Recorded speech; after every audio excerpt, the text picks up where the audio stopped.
Interview with Thomas Camp, December 6, 1993, Cliff Kuhn and Sally Fox, Georgia Government Documentation Project at Mr. Camp's residence, Atlanta, Georgia.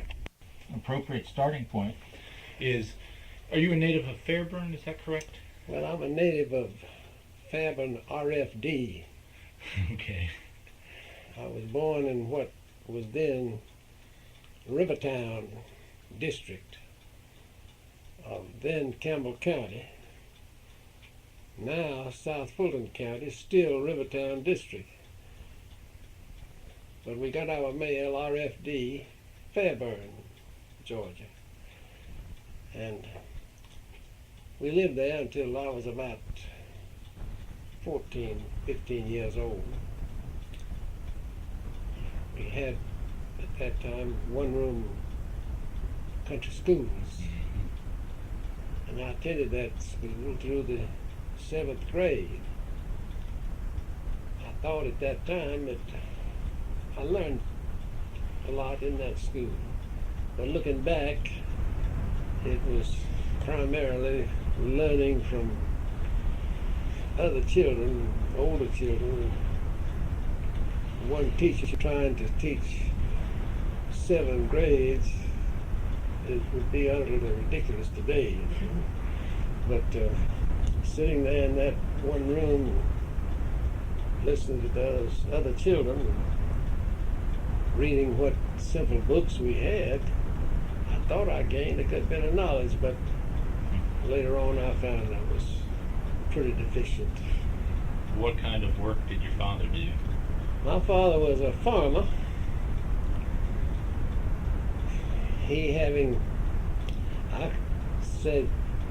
I used to say we were the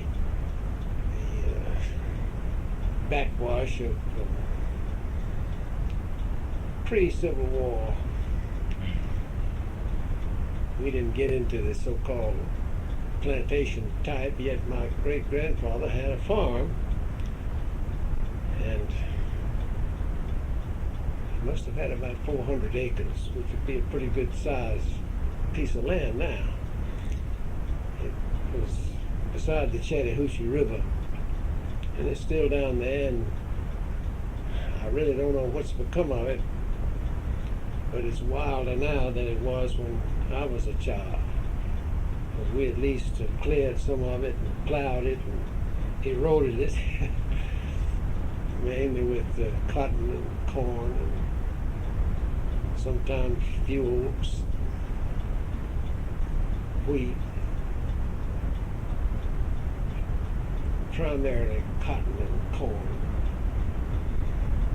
And did you leave because of the boll weevil, or? Well, I was going to say the so-called boll weevil depression came. Well, for example, I remember as a 13 or 14-year-old child, we had what we called county agents. Came from the University of Georgia, Extension Service.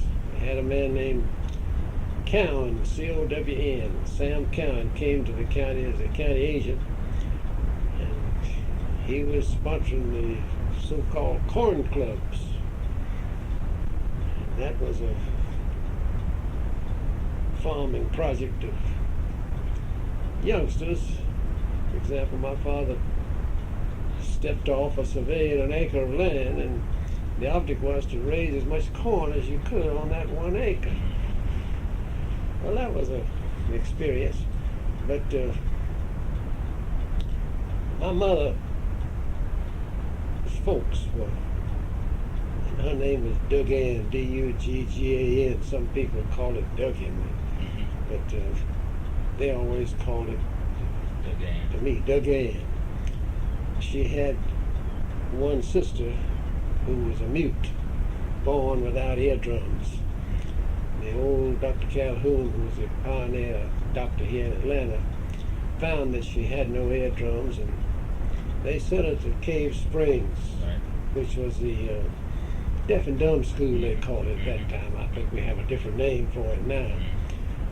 But when she was around 19 or 20 years old, she was older than my mother. She ostensibly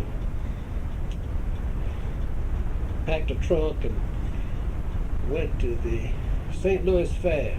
Meet me in St. Louis. Well, it developed, at least it's been presented to me, that she said she was going to join some of her friends from that school, but as a matter of fact, she'd been carrying on a Lonely Hearts correspondence with a man out there, and she met him, he being from Wisconsin. And she married him, and they went to a little town in Ben Lomond, California. He was not a mute, the husband. I don't know any of the details about it, but it's a fairy tale if somebody knew how to write it. She read a family of 3 children, and excuse me. Well, anyhow, that family, the Duggan family, my mother in particular, they liked books. They read books. My father's family didn't pay much attention to books, but my mother's family, especially her brothers, read a lot. And one of them joined the Navy when Roosevelt was president. I mean Theodore Roosevelt, and went around the world with that fleet when he went to Japan and so forth. Well, my mother had the idea of getting out of that country setup, getting to a town where we could get better school. And after all, I'd gone to the 7th grade. That was the end of it. And we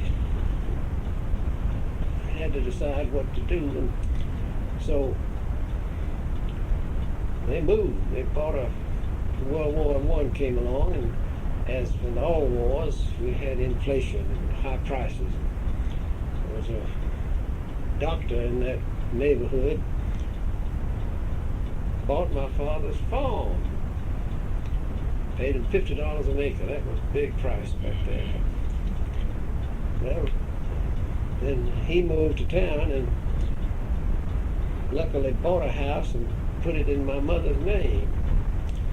But at the same time, he bought another little farm out in the edge of the town. He had to have a place for his boys to work on Saturday and afternoon and whatnot. That was the program. Well, pretty soon the war ended. Cotton dropped from 50 cents down to 5 cents a pound. And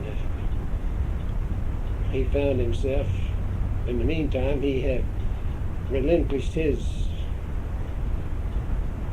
rights in that land to the doctor in order for the doctor to borrow some money. Foolish thing to do. The upshot of it was that the doctor was soon in bankruptcy, and my father wound up with a debt on the land in the edge of town he had, and the farm out there. He relinquished his rights to the mortgage with the doctor. So the upshot of it is, the bowl we were depression, and that war ending, he found himself practically destitute. But at least my mother had that home in the little town of Fairburn, that she kept until just a few years ago. So the question was about the school business. Right. But before we got to town, I had an aunt and uncle lived just a few miles away. They decided to, and they had sons, a little bit older than I, but we were in the same grade in school.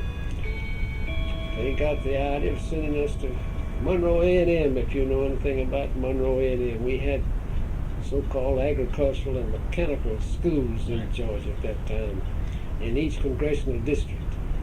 And at that time, Walton County was in the 5th congressional district, and they had the Monroe A&M. A man named Walker was head of it.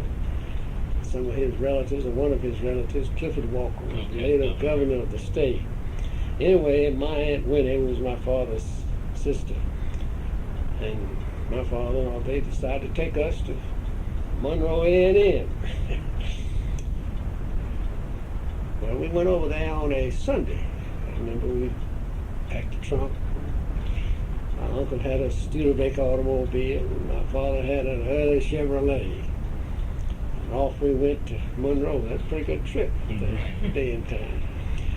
We got over there, and my Aunt Winnie, who was a very precise kind of a lady, very neat and nice, she wanted to get us settled, so they were showing us to the dormitory, and she was going to put the sheets and everything. Otherwise, she's going to leave her boys ready to go to bed and live. But she found some bed bugs on the... Of course, that wasn't going to do. Whoever it was over there at the school, I don't remember the details. I was a boy, you know. And they said, well, we'll get another mattress for him. Lo and behold, turned up bed bugs on the second mattress.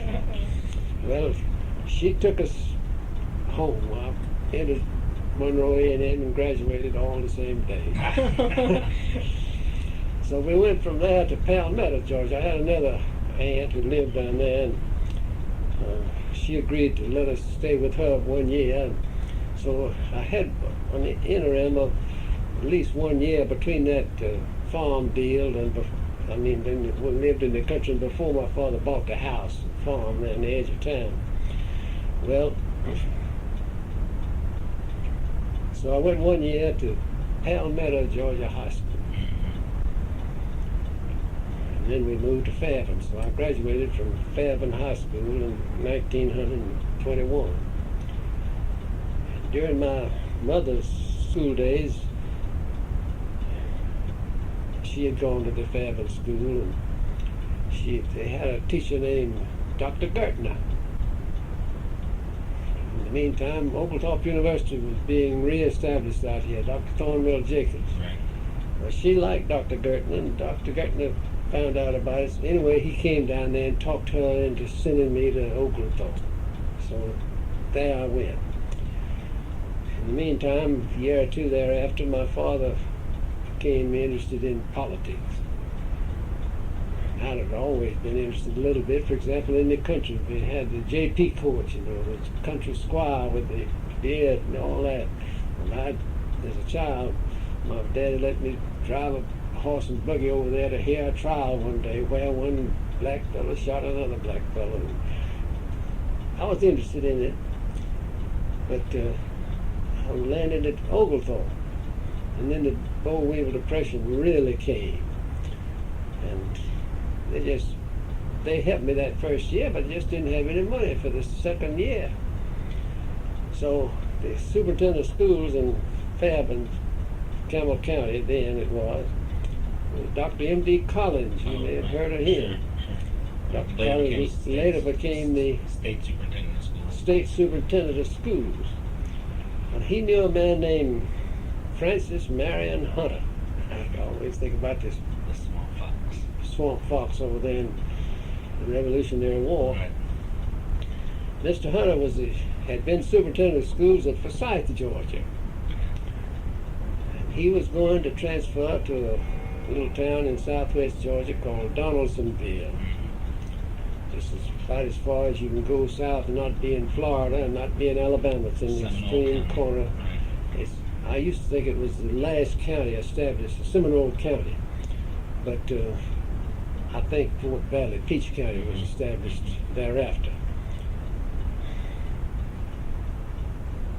Well, he recommended at the end of my freshman year that I try to get a job teaching down there in Seminole, Donaldsonville.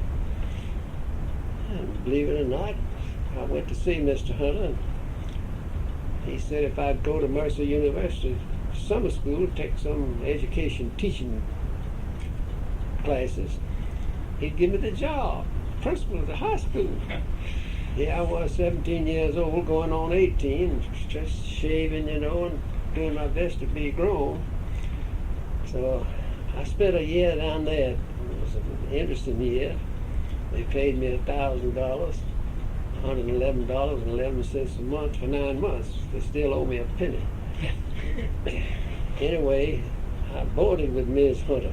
I think I paid her $22.50 a month. But I came away from that little town. I saved half of that money. Wow. I had $500. But I liked Mercer so well that summer I went down there, I decided to go back the second summer and use those 2 summers to continue with my same group at Oglethorpe that I started out with. And that's what I did. I went the second summer to Mercer and went back to Oglethorpe then. That was in the year of 1922 and 23 when I was in South Georgia at Donaldsonville. Well, then I finished out at Oglethorpe in 1925 with the same class. But in the meantime, my father was interested in politics. He was a flat-hand kind of man, got along well. He ran for sheriff in Campbell County. The first time he ran, he got defeated. But within a few months, the then sheriff was killed in an automobile accident. He ran the second time and he got elected. Well, then came along in my senior year at Oglethorpe, the dean out there was Dr. Sellers, well-known family. His son became the public health director of Georgia and so forth. One of the sons went to the Naval Academy and another one went to Texas. They were an interesting family here. He asked me one day if I had a job, and I said, no, not yet. He said, what do you want to teach? I said, I don't want to, but I may have to. He said, well, Dr. H. Reed Hunter, Okay. assistant superintendent at Atlanta Schools, has called me and said that he'll give 2 boys from Oglethorpe a job in Atlanta Schools if I'll recommend them. And if you want one of those jobs, I'll be glad to recommend you. And I said, well, so I went to see Mr. Hunter, and he gave me the job. And I taught 2 years over in what was then O'Keefe Junior High School. Sure, It's over still by over there, Georgia right Tech. over there by Georgia Tech. It's now owned by Georgia Tech. So when I ride by there on the expressway now with my children and grandchildren and great-grandchildren, I tell them that's where old Pappy got his start, in O'Keefe. Right. Well, in 1926, I was over there from 1925 to 1927. I stayed 2 years at O'Keefe. We had a race for Congress. And a man named Willie D. Upshaw was the then congressman. He was a great prohibitionist. He traveled around, made speeches in high schools. I had heard him speak before. And one thing, it's impressive to hear him one time, but if you heard him once, you had heard him. But the tenor of his speech was, let nothing discourage you, never give up. Well, that's pretty good philosophy. I like that. By the way, this young man that called me was Hugh Peterson, Jr. He's the son of a late congressman from the Savannah district. And his mama was a Russell, Senator Russell's sister. My wife and late wife and Ms. Peterson were classmates down at old GSCW, so that's how the friendship comes in there. But in 1926, in this race for Congress, in that day and time, we had the so-called county unit system. You've heard of that. We had 2 6-unit counties, that is Fulton and DeKalb, and we had 3 2-unit, Campbell, Douglas, Rockdale. Well, a man named Leslie J. Steele was elected to Congress under that unit system. He defeated William D. Upshaw. In the meantime, I was living at the YMCA downtown, and I ran into a man named Price. He was some kin to Senator Heflin of Alabama, the then Tom Heflin. You've heard of him, too. The father of the... Oh, yeah, that's right. And he told me, well, I got one step ahead. One of the boys that I went to Oglethorpe with immediately enrolled in Atlanta Law School. Well, I was tired of school when I graduated and I owed $600, which was a lot of money at that time. They paid me $143 and a half to teach in Atlanta public schools. So I decided I wouldn't go to law school. I would get my debt paid, and I don't know what I was doing. I didn't know then what I was doing. But as I say, I met this man Price and down there at the YMCA, and he told me about George Washington University, where you could go to school at night and work in the daytime. And it was a Class A law school, accredited by them. In the meantime, I did go to the Atlanta Law School in 1926 and 27, 1 year. Mm-hmm. And I realized that while they did a good job as far as they could go, but I needed better education than I was going to get at that place. And somebody planted the idea with me to apply to this new congressman for the job of his secretary. So I went to see him. In the meantime, my father's a sheriff. And Mr. Steele had carried DeKalb County, Douglas County, and my county, Campbell County. Right. So when I talked to him, he told me that he's going to give that job to somebody from either Campbell or Douglas, because they had enabled him to be elected. And that I was the only applicant from Campbell County that he had, and he had no applicants from Douglas County.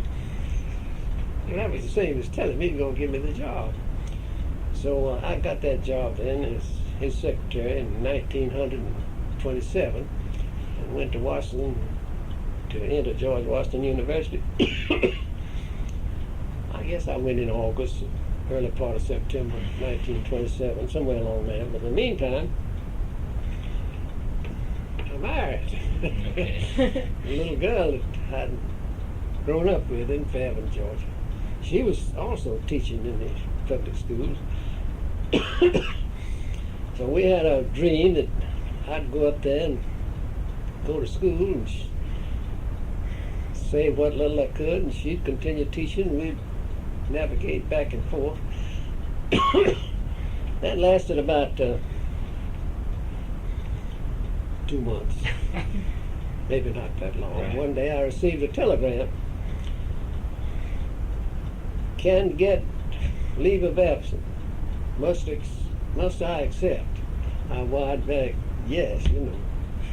So that ended her teaching. And she came to Washington, and in the meantime I found an apartment right near George Washington University.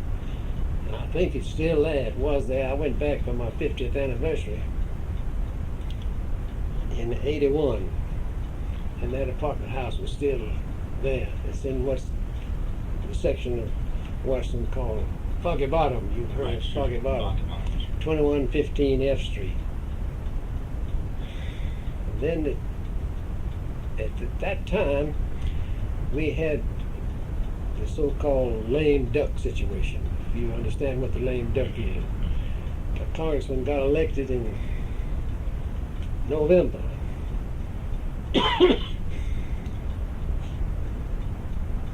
And he was then sworn in his new term in March. They inaugurated the president in March. March 4th. Right. March the 4th. Well, then they didn't have another session till December, so by the time he ended his first service, he was running for re-election. Right. Well, of course, they did away with that lame duck. Now we elect in November and inaugurate in January, and you don't have that. In July 1929, which is just a little over 2 years from the time he was first elected, Mr. Steele died. Well, there I was in the middle of the law school, in summer school. He died in July. And we came home, and at that time they would, I assume they still do, they allowed the people working for the congressman to be on the payroll for 30 days after death. Time to clean up the office and Right. get it, wind up the business. Well, then we had a special election, and Mr. Ramspeck was elected in October 1929. And I stayed on with him and ultimately came home in April 1944. So I really stayed up there about 17 years, a little over 17 years maybe. And had a wonderful experience. See, the New Deal came. Depression. At the time I went, I thought I'd go and stay 4 years, come back home, try to practice law in my little hometown. My daddy was sheriff. He could get me enough liquor cases to make a living. Right. And you dream that that's what you'll do, but by the time that happened, when I got out of law school, in the meantime, my father got killed in 1931. I had no father, he was gone. The county had merged into Fulton County. It became South Fulton in January 1, 1932. And we were right in the height of the Depression, and I'm making $7,000 a year. That's big money for that time, see? So instead of coming home, which I probably should have done at the end of my 4 years, I would have either been a rich lawyer or I would have been a pauper, you know. But with a wife and 2 little girls, you don't just do those things without thinking about it. So we stayed on up there, and as I say, we had a wonderful experience. The New Deal was there, and they had the so-called Little Congress. I was there when Lyndon Johnson came to Washington. The congressman from Texas. I can see him now as he walked down the hall. He's the only president that I can say that I actually knew. He called me Tom, I called him Lyndon. But you couldn't help but you're in the center of civilization. I mean, everything was working around Washington in those days. Will Rogers said we're passing bills, just waving at them as they went by. So then when I came home, one reason I came home was Mr. Ramspeck had opposition in 1942. Jerry Wells. A man named Jerry Wells ran against him.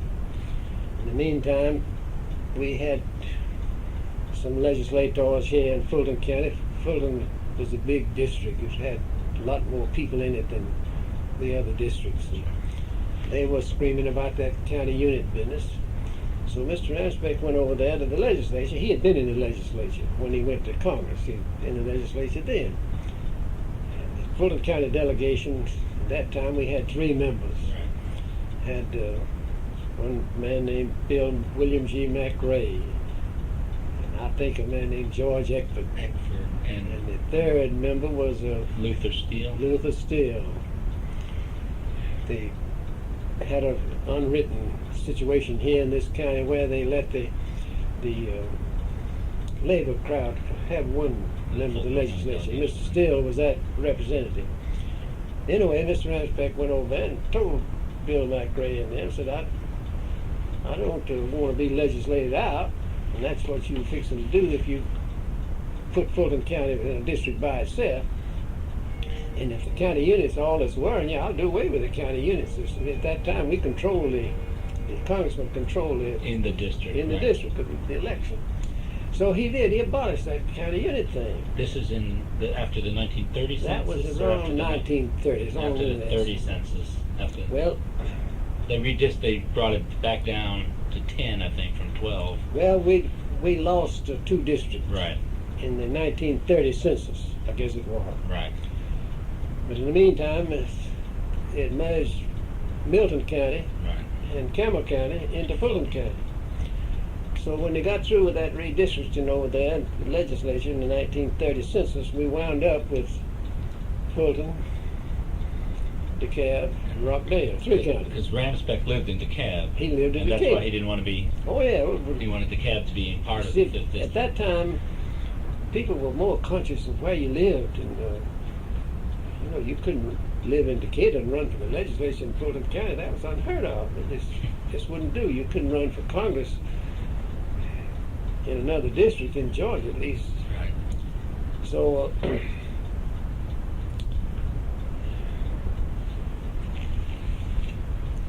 in 1942,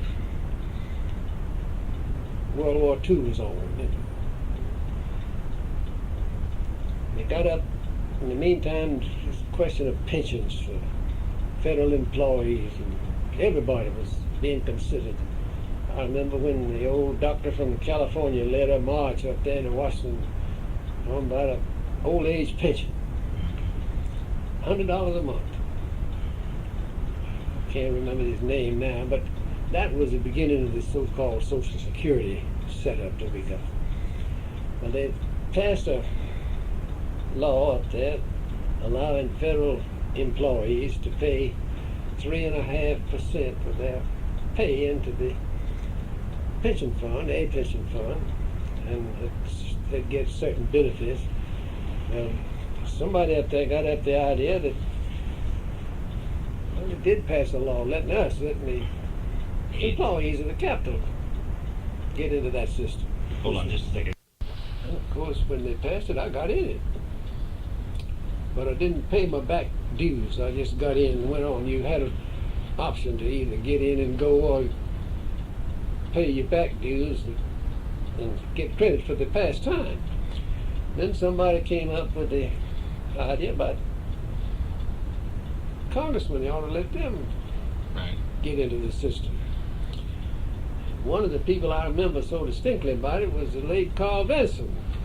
Milledgeville. He was in 1932, you know, the Democrats got control of the Congress, the House at least. I've forgotten about the Senate.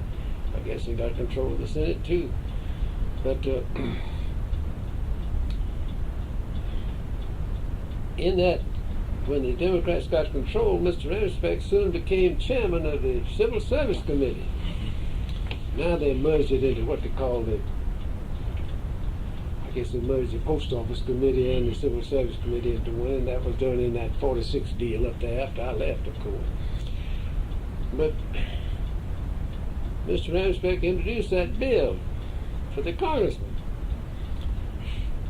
to let them Get a pension. pay that same 3.5%. It's for the same thing that a post office clerk or a carrier would get. But it came during that, we had a big rip it up there about the Draft Act, and it was passed with one vote. A lot of things going on. But I can hear Mr. Vinson now. He called me up every day. When y'all gonna get that bill out? When y'all gonna get that bill out? I said, I know we'll get it out someday. So we did get it out. And the darn thing passed the House just like that. Went over to the Senate, and the Senate took it up either on the 4th or the 5th day of December, Pearl Harbor Day. Oh my gosh, top flew off, you know. Some crowd out there in Seattle, Washington got up, they were talking about bombs for Britain. Well, they got up bombs for Congress.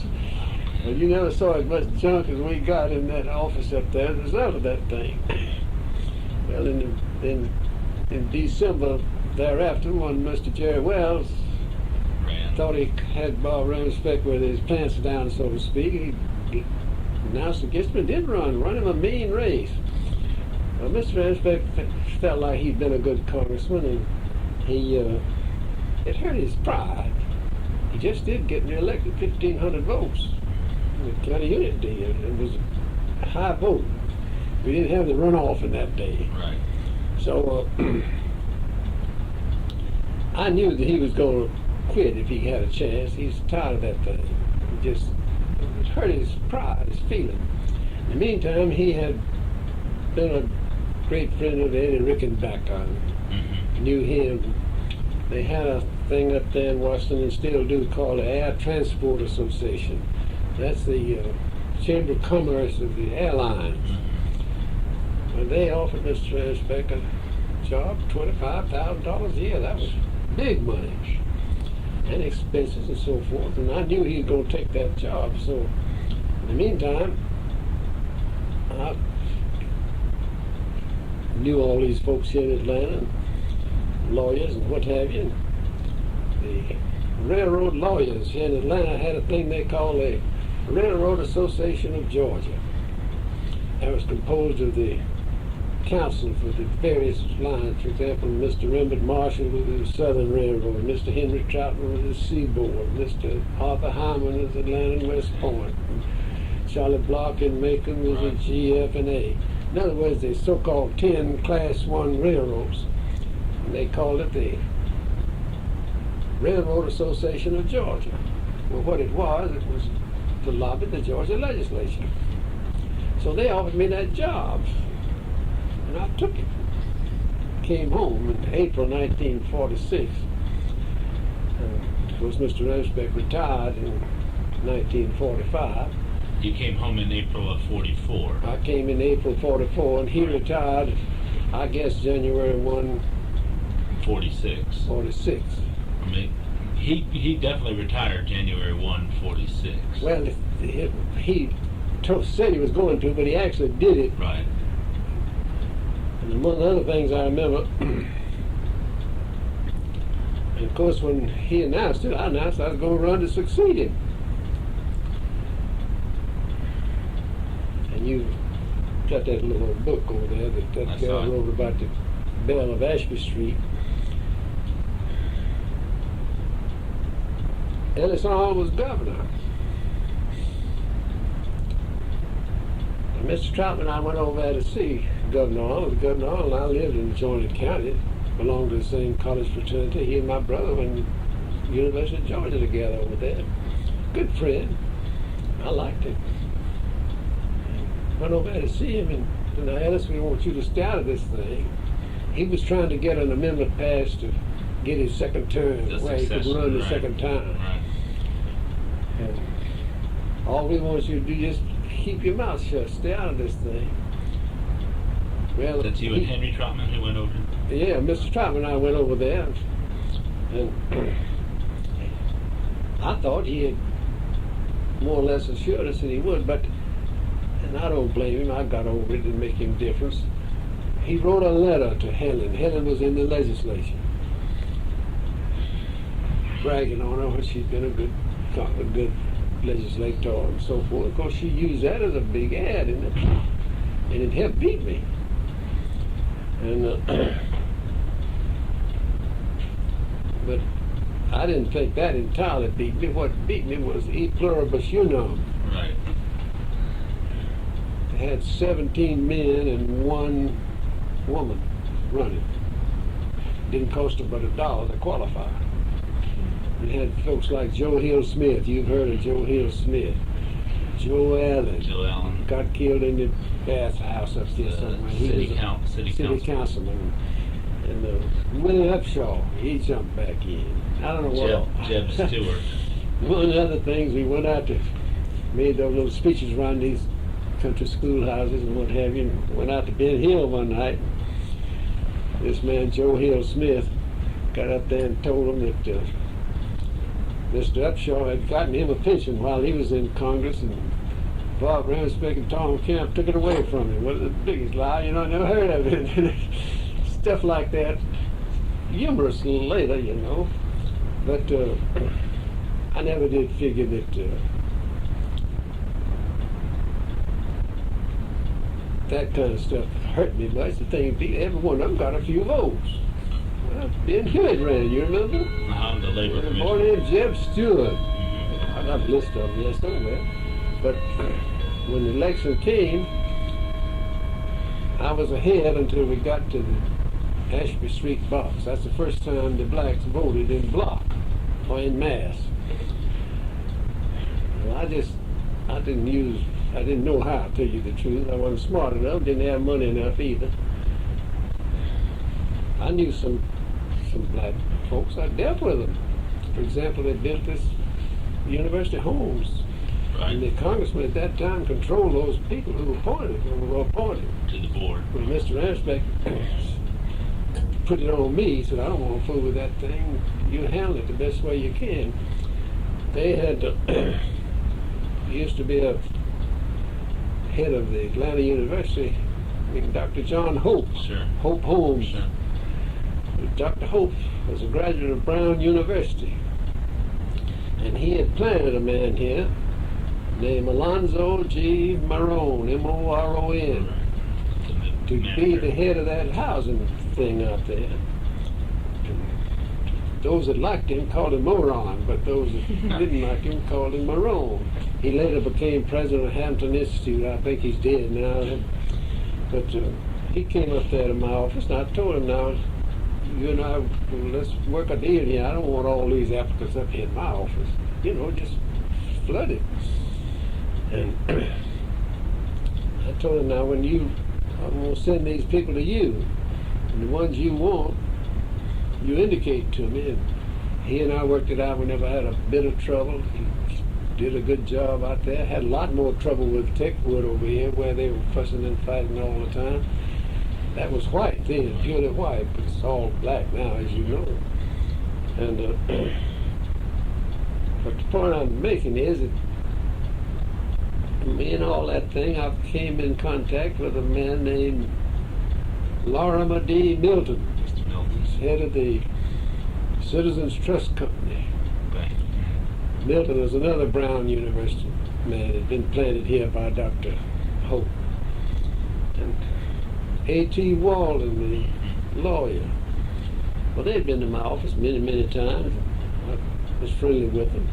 So when I got into this campaign, I went to Milton and I said, now, tell me how to do it.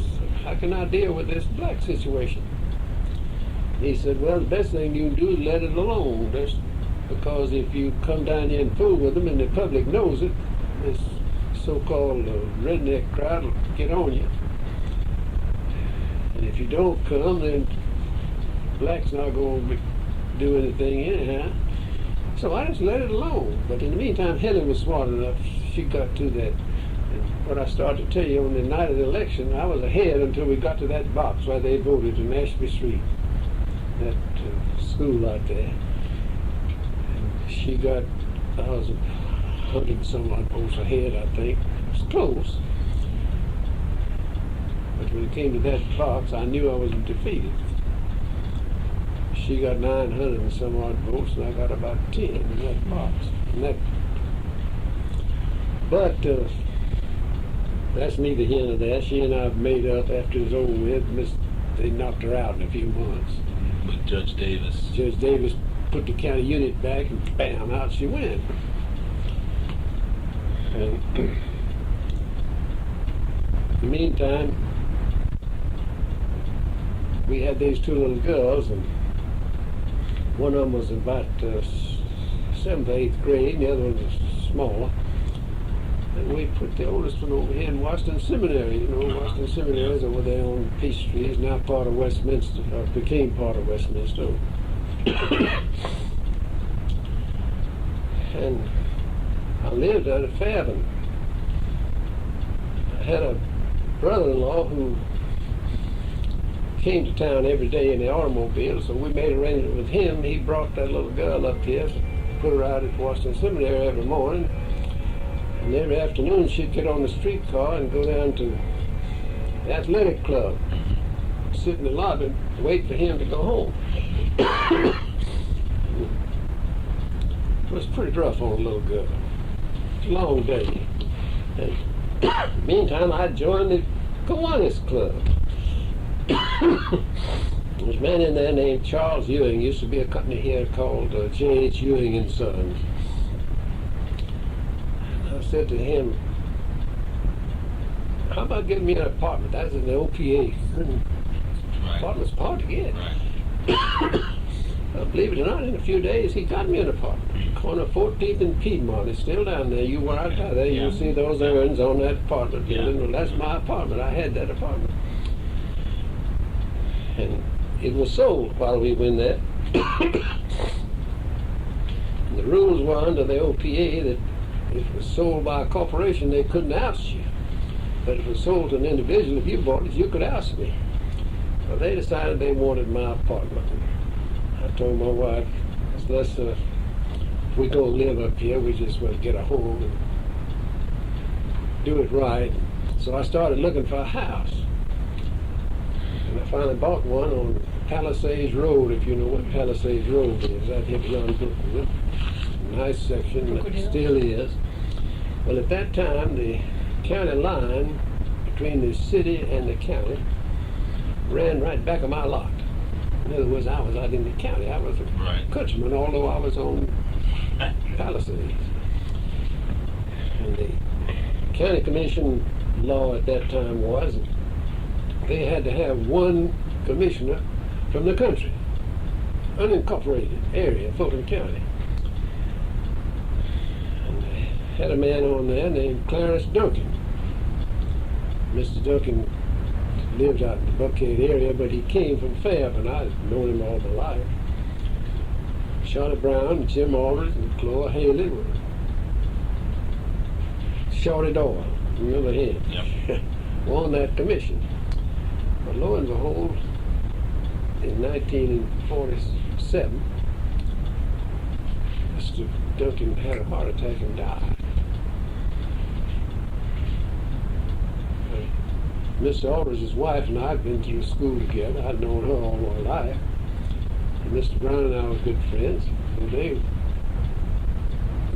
at that time, they could appoint the successor, you know, Right. for the interim. And I got the job. Although I lived in Brookwood Hills. And had I stayed in Fairmont, I would not have been eligible because that's a city Right, town. that's funny. So that shows you how fate worked. But anyway, I went on the county commission in 1947. And believe it or not, I never had any opposition. We had some trouble when Dan Duke brought suits down there against us, you know, about the election and so What was forth. that?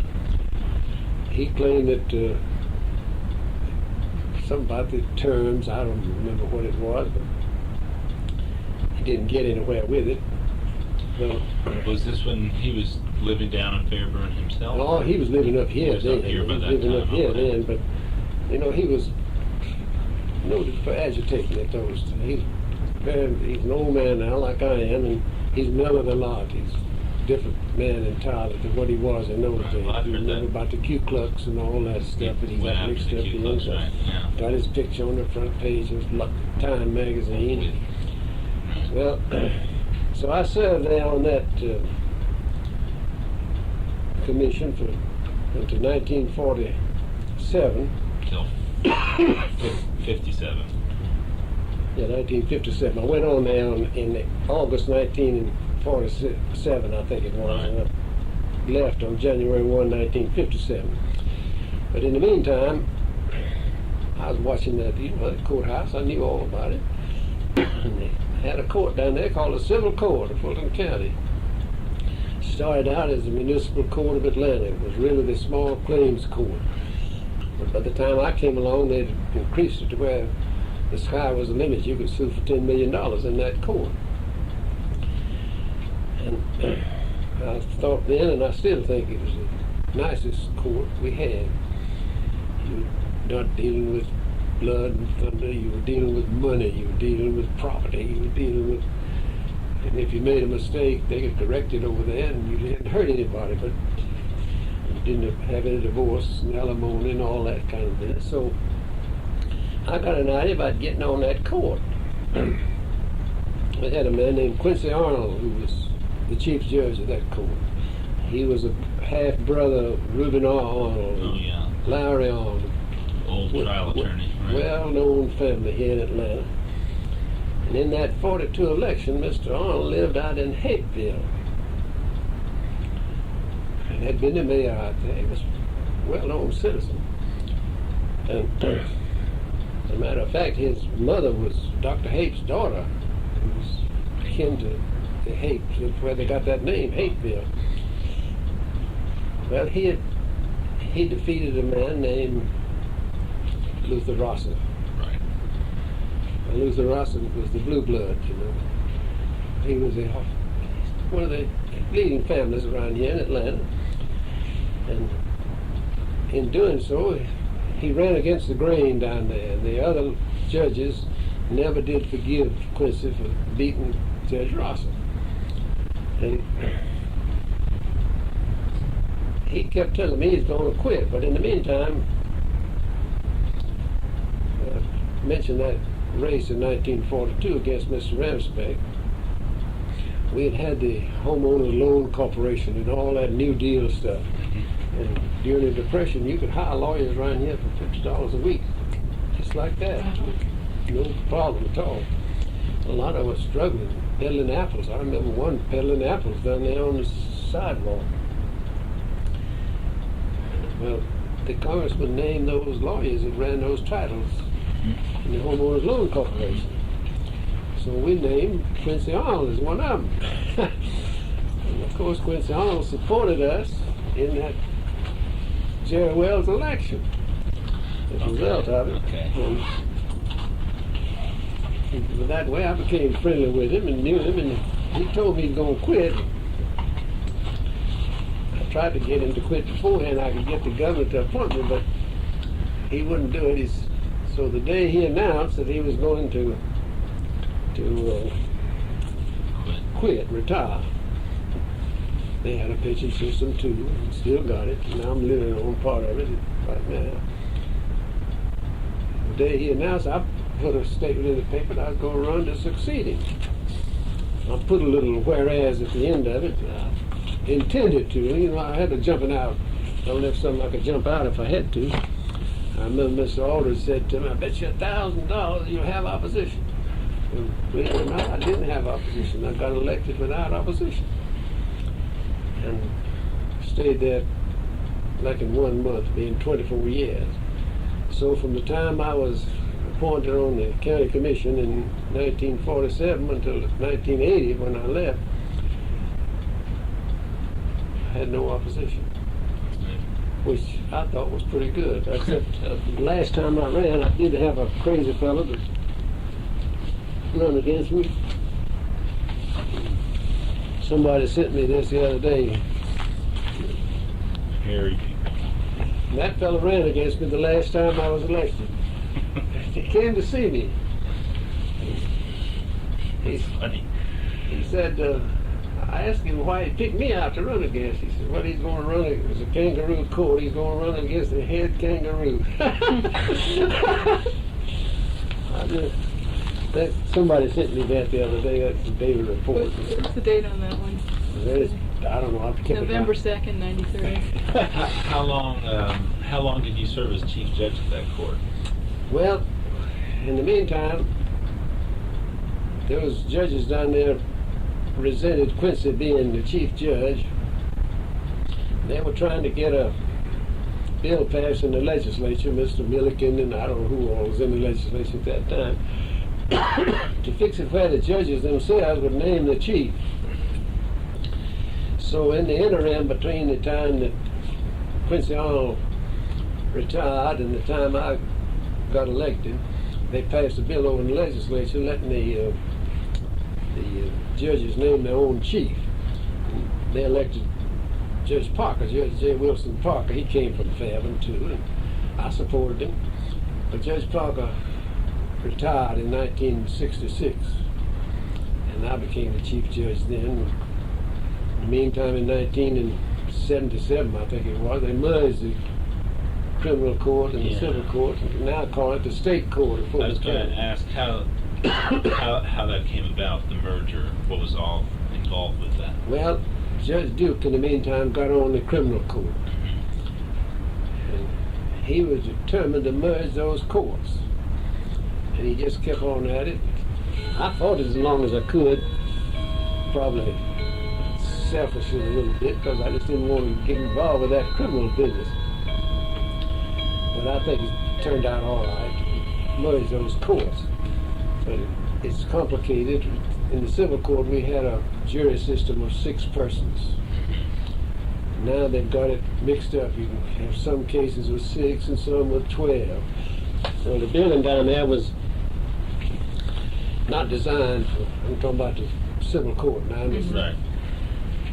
It was not designed for 12 men. It had a small jury room for 6 people. And you put 12 people in there, it swamped the air conditioning system. Made it very uncomfortable. But they built a new building down there now, and I've never seen it.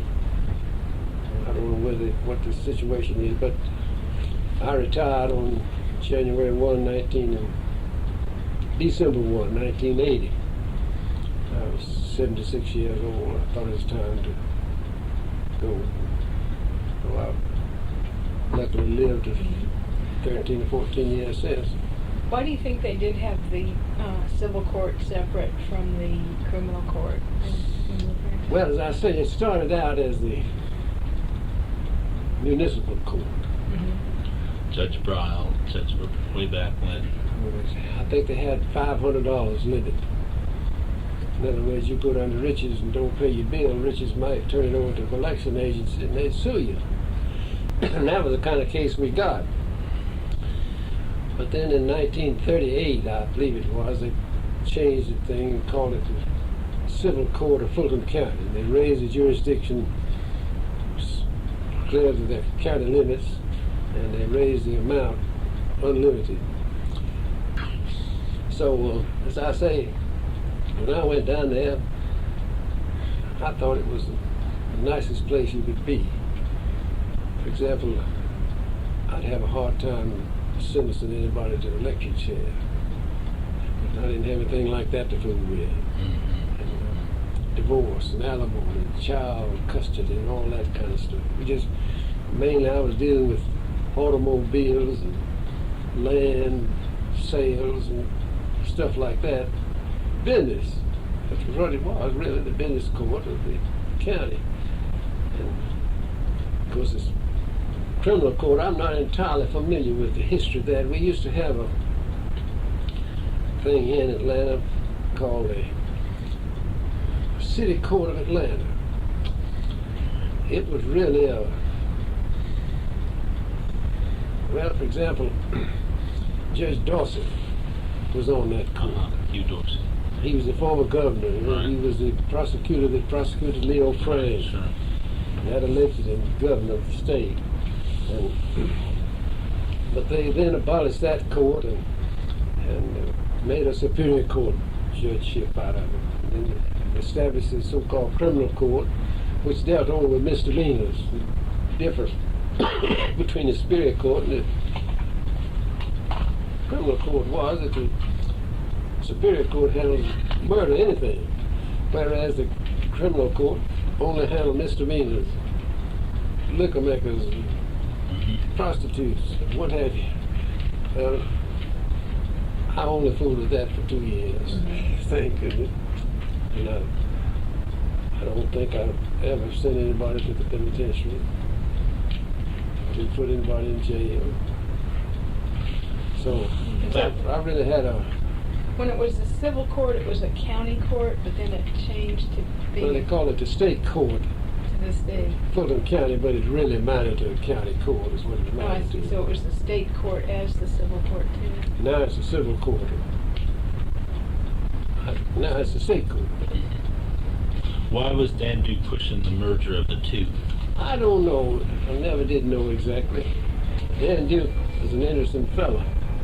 I told you about going to Overton. You haven't got that thing on now. We do. I can turn it off if you want. Well, I just don't want to. I've about told you all that. Oh, I don't know about that. You were on the county commission at the time of the plan of improvement. When Well, the it plan of improvement was came going into effect at the time, about the time I went on there. By the way, I saw the first manager's widow, in. Philip Hammer. Mr. Fuller. Oh, Fuller. Alvin Fuller was the first county manager. I saw his wife out here at St. Anne's Terrace 2 or 3 days ago. Mr. Fuller, of course, is deceased now. But they were putting it into effect at the time I went on there. And it had already passed. Okay, I had so nothing to do with it. you didn't have too much. I'd be curious. I mean, even at that time, the interests of the county and the interests of the city of Atlanta were often at odds. And then Mr. Sheets came in a little later, and Well, Charlie Brown. They were, be curious if you could talk about the that. object of the plan of improvement, of course, number one was to extend the city limits of Atlanta. Number two was to combine services like parks, Right. police, and schools and whatnot. But it never did. They never did get over it. And as you know now, the county's gotten back into the park business. It's gotten back into the police business. It's Right. gotten back in. As a matter of fact, the county schools, we really have 3 school systems. You got South Fulton, North Fulton, City in Atlanta. And for a long time, the county schools had a school board that was appointed by the grand jury. And I thought it worked pretty well. They usually got good people. But some of the agitation kept on till we got to where now we're electing those people. And I don't have to tell you, I don't think we've done such a good job at it. I think they helped the Atlanta thing the other day in the election, but they really just think about hiring a man $100 and some odd $1,000 a year and firing him and still paying him for a year or two to get somebody else. That just didn't make good sense to me.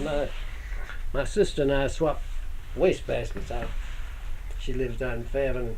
She sent one of those things up here to me. I don't know where she got it. Of this art situation. Right. How much money the county is putting into that thing. And of course, what's his name? Scandalakis. Scandalakis made it like he's going to do something about it, but I doubt that he will. I don't think he can. They'll outvote him. But it's a tremendous amount of money we're paying. I got serious doubts about how far you can. Let's go. Dance group out here in a church somewhere, you know. The county ought not be in that kind of business. Let's talk about what kind of things you all did as commissioners during those 10 years that you were on the Well, commission. they passed the first bond issue that started the expressway system. And they put it on to the county to get the right-of-way through the middle of town. Started out here by Brookwood Station, went to University Avenue. That was the beginning. And then we went to Hateville, the county line, the other way. And that was one thing. And then in that bond issue, we built some parks. Adams Park. Chastain Park was already there. Adams Park was named for a man named Dr. Adams, who had been on the county board before. But Mr. Chastain had also been a county commissioner, North Woodland Park. And they built the amphitheater out there at Chastain, together with the WPA. And health centers, we built health centers all over town. That's right. And that's when we built the Grady Hospital, the beginning of it. So we always, and we were prejudiced about it, of course, that Hartsfield was smart enough to keep everything like the waterworks that he got money out of, and he dumped the Grady Hospital and finally dumped the library onto the county. But I suppose the library ought to be county-wide. And truth of the matter, I'd be in favor of merging the governments into just one government. And the thing that keeps us from it primarily is that part in DeKalb County. Atlanta to DeKalb, Of right? course, the way the things wound up now with the ascendancy of the black politics, they're never going to let Sandy Springs have a town out there. Right. In fact, I don't think we need it. But what's happening is it's like Washington, D.C. When we lived in Washington,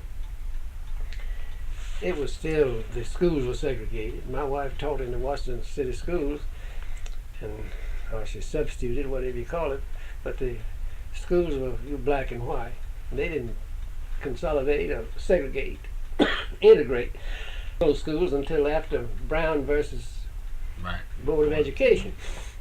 By the way, I saw a documentary on here the other night of where they passed a resolution up there the Supreme Court adopted, bragging on Thurgood Marshall. And it was very interesting, that history of all that case. He was the Lead counsel. he was the leading right. counsel in that case, you know. Well, I know you were also in practice throughout the time that you were on the county commission. Maybe you could talk about your practice, how large it was, Well, and sort of what a law practice was at that time. I did the funny thing about a law practice, I got through some friends, or friends came to me, had some adoption cases, children. And one lead to another. And I got a whole bunch of those things and had good success with them. You know, we have so-called adoption agencies. The welfare department, whatever you call it, the human resources is one of them, and we used to have one around here called, it's made up of out of the community fund some way, one of these agencies. Family services, or I forgot the name, Family Services. Everyone that I have a handle of where they looked after them, and I had good success. But where we had one in particular that broke my heart, where a couple out here at Fort McPherson, Army officer and his wife, took a child from a doctor. In other words, he raised it. And the mother later married and sued that couple after they had it for 3 or 4 years and raised it and took it away from them. And those things are pretty rough. And then I got into zoning business.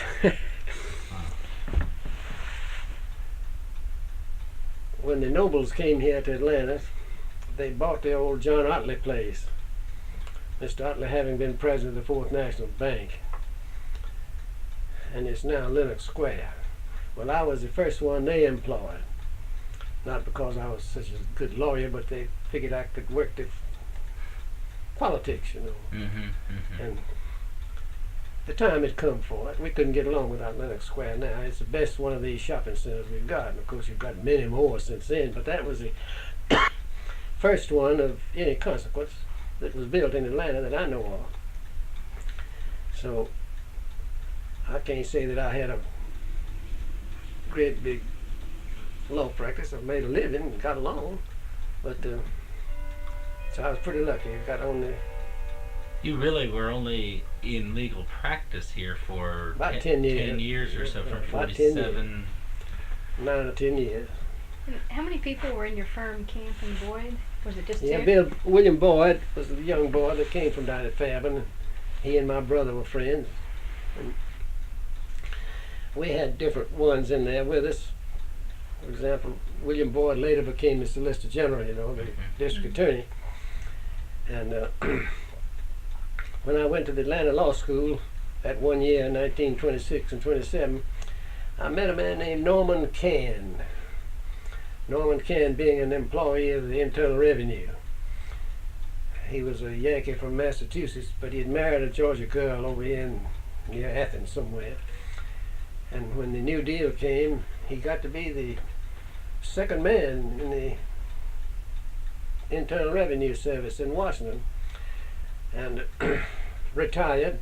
And after he retired, he went into a big law firm in Washington, and they wanted an office here, so he was associated with us for a while. I don't know how long it was, but of course, when I left the Candler building, it was the way we were at that time, to go to the courthouse as judge, I shucked the whole thing. I never took a case, never handled a case that my brother was involved in.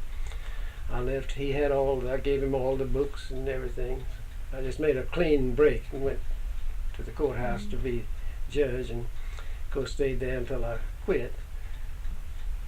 I'd be curious to know just things like rates and billing procedures and these types of things. Well, when you started your practice.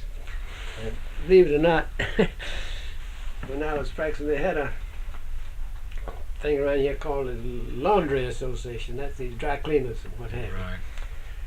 And they had a lady's secretary named Irene McDowell. Big, tall, white-haired lady. She's deceased now. And she needed a lawyer the OPA was on. They had all kinds of regulations and whatnot Office that of Price they Administration. didn't like. And believe it or not, I did her little job. I let her talk to me, $25 a month. Wow. So we took what we could get, you know. I- This business of all these high-priced fees didn't have all that business back then. I'm glad I didn't. Why?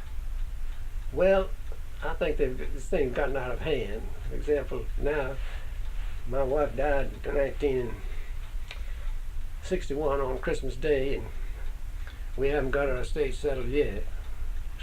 And the lawyers are handling it, and I think they're doing the best they can, but just so much red tape. And for example, we're waiting on now. We filed my children are the executors. We filed the estate tax return, and the Internal Revenue has had it now for well over a year, and we can't settle that estate until we get the clearance from them that they're satisfied. So, and then these lawyers now, you call them up on the telephone and they start that clock running on you. See, you know about that. But when you started out over here in the Candler building, So how would you describe the legal community here? Was it compared to now? Well, we had a lot of fine lawyers. For example, I mentioned Mr. Troutman. This is the older Troutman, the senior. Yeah, the old man. Well, there were two Troutmans, Bob Troutman and Henry Troutman. I had known them before. They, when they were young men, I think Mr. Bob Troutman graduated from Columbia University, and I think Henry went over to Athens. I'm Yeah. not sure. Their father was a Methodist preacher. Right. Was tried for heresy, and they never did forgive the Methodists for it. It was way back yonder. The Troutmans had been involved in a case down at Fairburn where a banker burned the bank and got involved with this was in World War One. Involved with a woman up here in Atlanta, bought her a house and fur coats and I don't know what all. And the Troutmans represented the bank down there and getting some of that property back.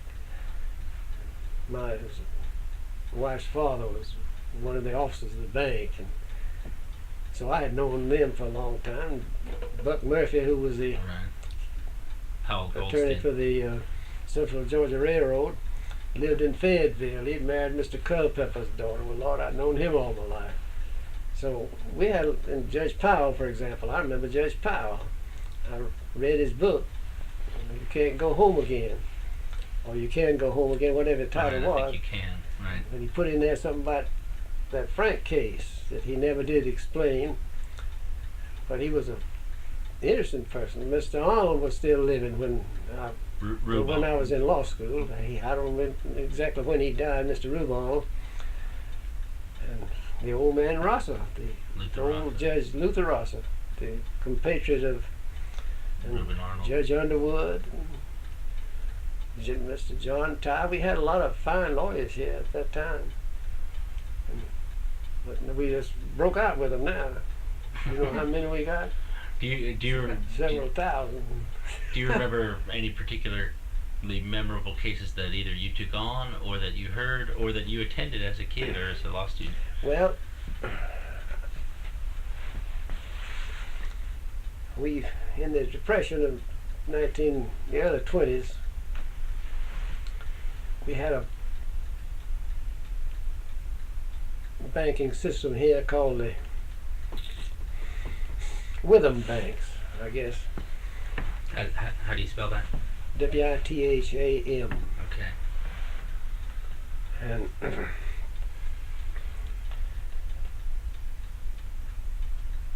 went broke.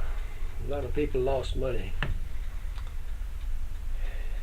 And I can't remember that man's name, but they tried him down there, and I sat and listened to that. It went up into the night. Mr. Rubon was helping prosecute him, and Mr. Ben Conyers, Colquitt and Conyers. Mr. Conyers had a rasping voice. You could hear him all over the courthouse.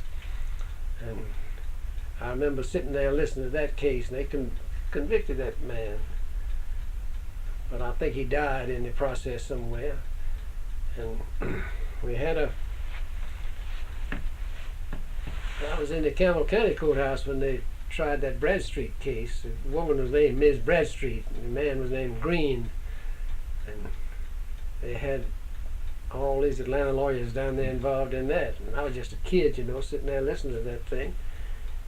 So I've been interested in the courthouse all my life. From the time I was a teenager. When my father was sheriff, he controlled the courthouse. He said who could use it and who couldn't. And in that race with Mr. Steele and Willie Upshaw, Mr. Upshaw wanted to use the courthouse. Of course, I was trying to keep him from it. He said, "Oh no, let him talk." So I've been through all that kind of business. And some of it's been fun, and some of it wasn't so funny. But I've been very fortunate, been able to have I've often thought if I'd stayed in Washington, what would have happened to me, or if I'd come home at the end of my school, what would have happened. But the good Lord or fate or something's been good to me. I've been able to make a living. And in the meantime, I told you I married Gladys Hopgood, and she inherited 300 acres of land from her father.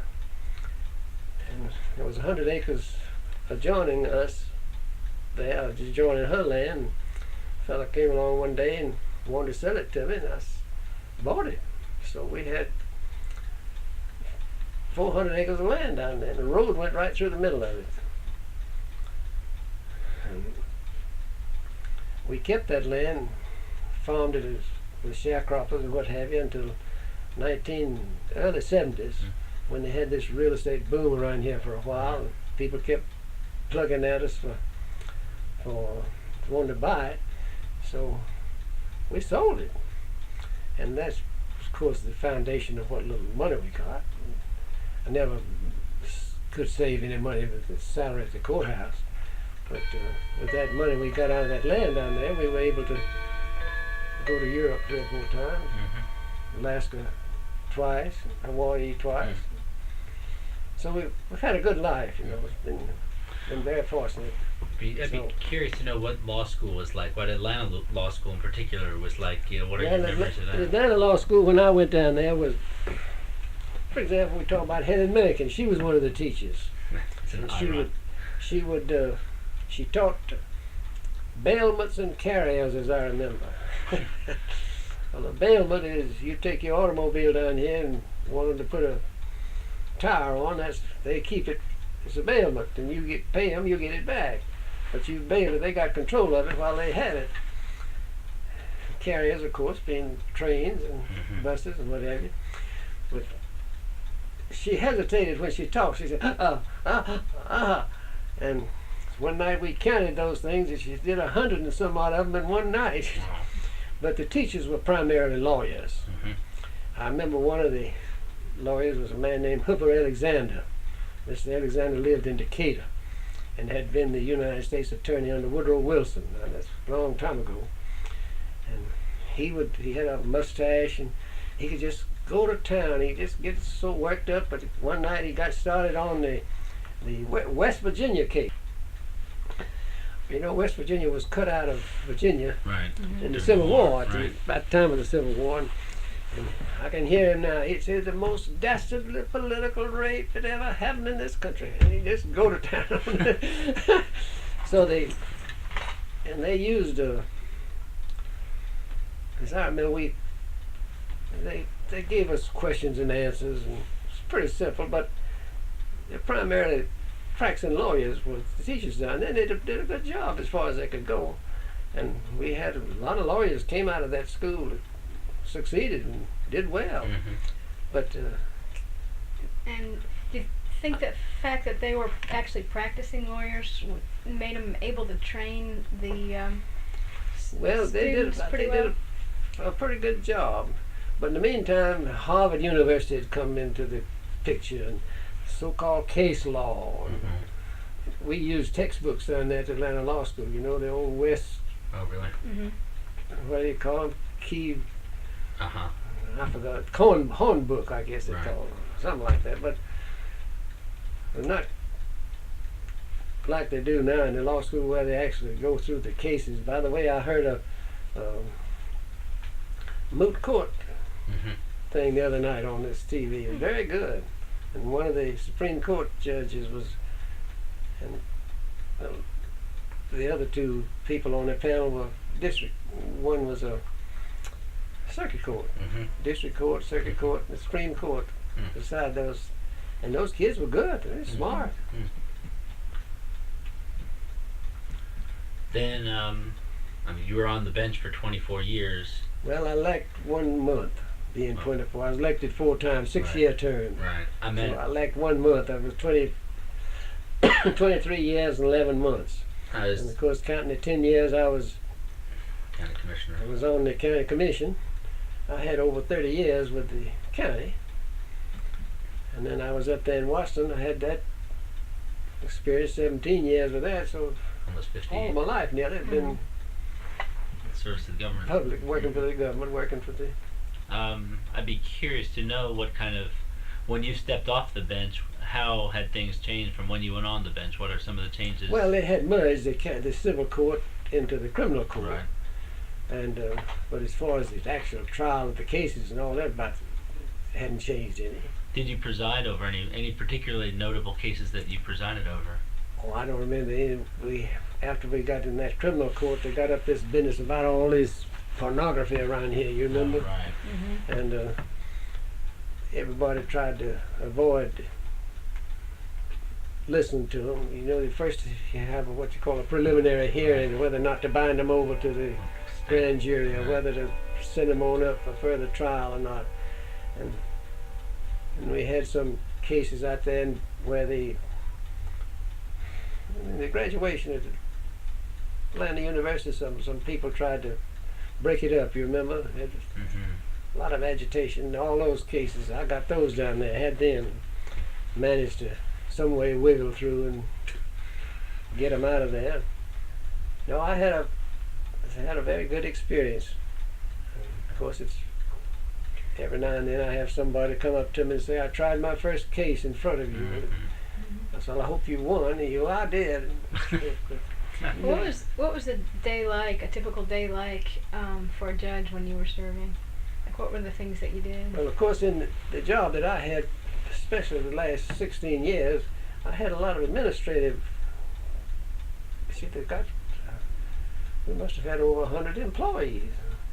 You got a clerk, big office down there where they file all those cases. And because a lot of it's pure routine signing. And the first thing I would do every day would be to sign all that stuff that they brought to me. And then we usually open court about 10 o'clock. And when I first started, we had a combined calendar. Put all those cases on one calendar, and the lawyers, the people would come, and you'd call the calendar and assign the cases out to the various judges. But nowadays, each judge has a separate calendar, and they do it by computer. Eeny, meeny, miny, moe. You catch what comes to you, the routine you're supposed to. So there's been a whole lot of change. You know, of course, there's a lot more business down there now than there was when I first started. Judge Beasley told me she thinks that the art and nature of judging has really changed. That judges are becoming more activist. Do you agree with that? Not entirely. Not entirely. Mm-hmm. There's no doubt about it. The Supreme Court, the United States, tells you what the law is. Mm-hmm. And we abide by it, thank goodness, until it's changed. For example, I heard on the TV the other night, they unearthed one of these tapes of Lyndon Johnson talking to Dick Russell about that Warren Commission. Right. And Dick Russell said on there, "I don't trust Warren." Well, and still a lot of people, that think that Oswald had somebody to help him. And they've written books, and this crazy fellow in New Orleans, you remember, went up there and all that stuff. Garrison. But as far as I'm concerned, it's over. And it doesn't do any good now to keep on. They've really filled the air with it in the last few weeks. It's the 30th anniversary. And whether you like them or whether you don't, the Kennedys are smart. The old man was smart. He made a lot of money. And the mama was smart. One of the most impressive things to me was that when Robert Kennedy was shot out there in Los Angeles, and they had the funeral service in St. Patrick's Cathedral, I believe, that Teddy Kennedy, whether you like him or not, but he stood up there and made an oration at his brother's casket. Well, that takes something that I haven't got. I just don't believe I could have done that. But I thought it was, and of course Robert Kennedy was smart. He was very smart. And all this business they're dragging up about Jack and his women and whatnot, I don't think it's doing any good. He's dead and gone. Jack is remarried, divorced again. Did you ever get involved in state politics beyond the one race that you to one extent. One of Mr. Talmadge's strongest supporters was a fellow named Lindley Camp. Lindley Camp, right? Lindley Camp came from up in Cobb County, Powder Springs. He was a first cousin to the man who used to be on the Journal named Edmund Camp, the old timer we call him. He wrote the editorials for the Atlanta Journal for a long time. But Started out as a sports editor or something. Any kin to I your don't family? know. It's way off. Edmund Right. Camp lived, I told you about living in Brookwood Hills. He lived 2 doors from me. Every afternoon, he'd call you up and say, come up here, have a drink. And I don't know where he got it, but he'd had a great big bottle of Virginia Gentleman. I don't see that stuff anymore, but every afternoon he'd have one cocktail with, put a little sugar in it, you know. Well, Lindley Camp got me involved a little bit, not much. That state business was, when you got off up to Washington, you got away from it, you know. in one of Herman's or one of Gene's campaigns, or which? I know Herman and like Herman personally. He brought his thing on himself. Herman. No, I meant when you got involved. Which campaign was it that you got involved with in at the state level? Oh, I didn't get involved with him. Okay. Lindley was involved with him, but what I started to tell you, Lindley was appointed to this same criminal court down here as the Solicitor General. Mm-hmm. And Lawrence Camp was always strictly anti-Talmadge. Edmund Camp he just despised Talmadge, and he couldn't understand why Lindley would be mixed up with him. And I just asked Lindley one day, and he said, well, I was broke. I had a wife and children. I was in debt. I couldn't make a living during that depression. And old Gene gave me a job and got me out of my trouble. I said, of course I'm going to be for it. Mm-hmm. Well, you can't help but admire a fellow like that, you know. It's recalled a bill that Hamilton Low-Key brought into the legislature in the 50s about getting a couple of judges for Fulton County, and there was, and Well, that was probably Superior Court. right, okay. And the way I remember it, They had 5 judges on the civil court when I went down there, and 2 on this, criminal court. That made 7. And when they combined them, they still got the same number that they had when I was there. And talking about the county commission, I served on the county commission with 5. And then the plan of improvement cut it to 3. And I've seen now they have 7. And I believe the most efficient commission down there was 3. Because you could put your finger on them. They couldn't dodge the responsibility. But now they've all got these districts, and one said, well, she did it, he did it, I didn't, nobody knows what's, I think Mr. Lomax got credit for this tax thing, which he didn't have any right to. I mean, they were going to have that regardless of who was chairman of the board. But they really got it in for him and beat him pretty badly. what kind of dealings would you ever have with Mayor Hartsfield? I had a good relationship with Mr. Hartsfield.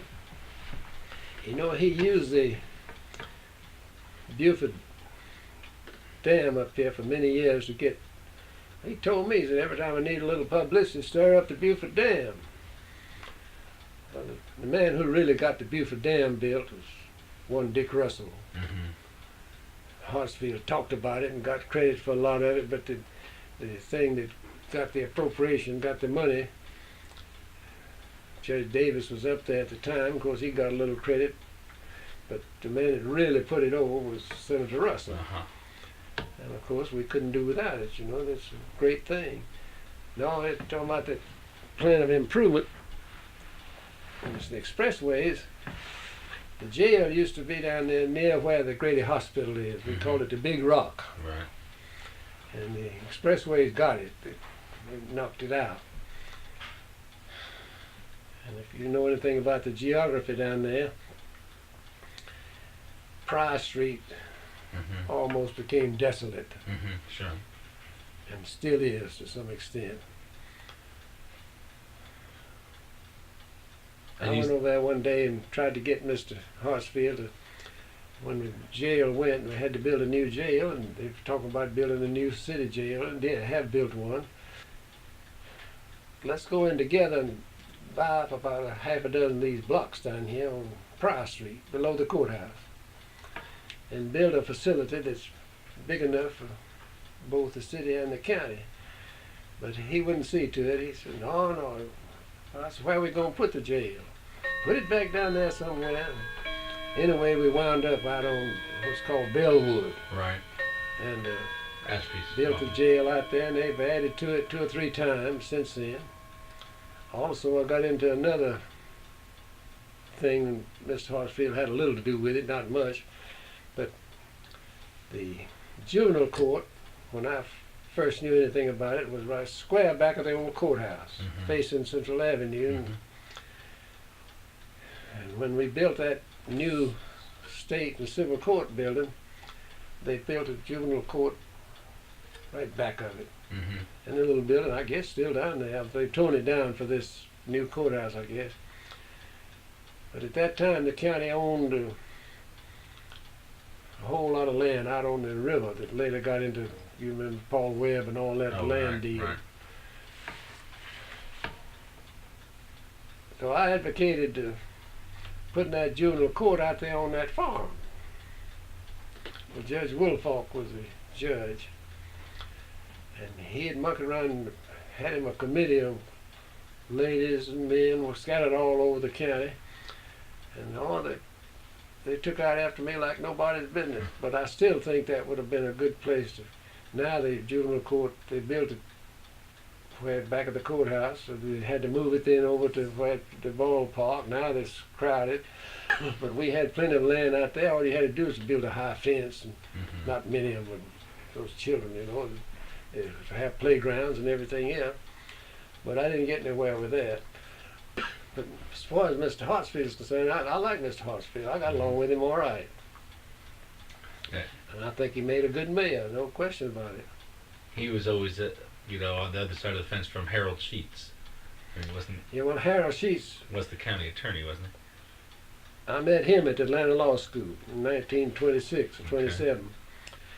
And then I went one year to the Emory Law School one summer. Mm-hmm.